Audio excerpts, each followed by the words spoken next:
For nearly a century, America has exported a manufactured, heavily curated version of its own existence. It is a broadcast of an American dream sent into living rooms across the globe. This glossy image creates a vulnerability. It leaves millions of incoming immigrants unprepared for the actual grinding mechanics of American society. The administrative hurdles, securing a visa, stamping a passport, signing a contract, are difficult, but they are predictable. The true friction begins the moment a newcomer hits the ground and collides with the dense, invisible rules of a foreign ecosystem. To see the structural reality of the United States today, we have to look through the eyes of someone forced to learn its hidden rules from scratch. The arrival is rarely a transition into a welcoming utopia.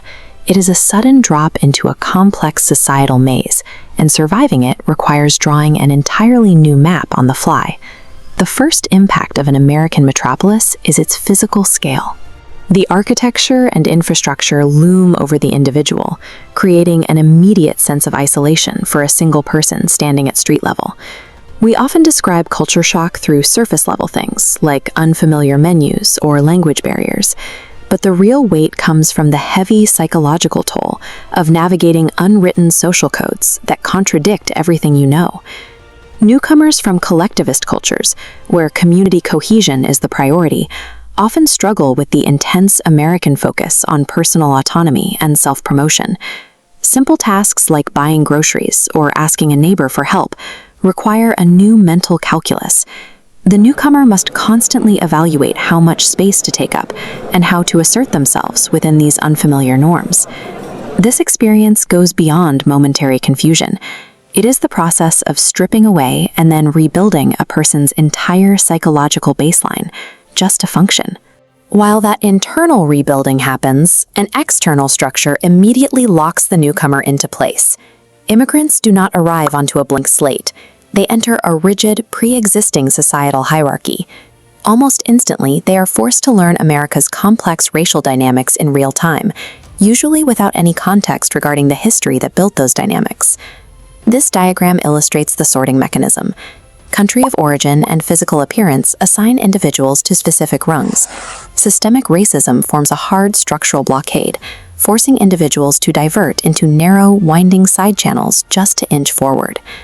Learning to bypass these structural barriers becomes a full-time job. It is a secondary, uncredited labor that runs parallel to the task of building a life.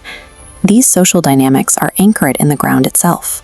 The specific city block an immigrant calls home determines the quality of their schools, the safety of their streets, and their access to work.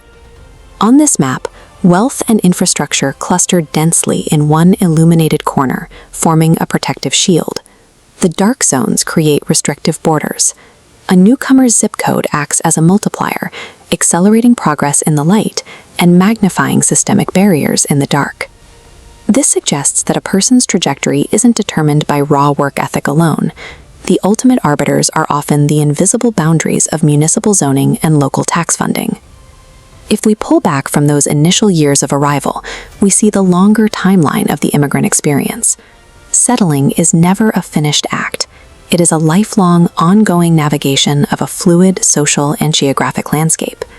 Acknowledging these harsh realities does not mean success is impossible. But it requires us to accurately define what achieving that success costs in time, energy, and resilience.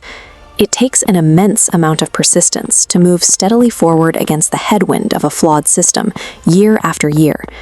Integration in America means moving past the curated myth and mastering the unromanticized reality of the metropolis.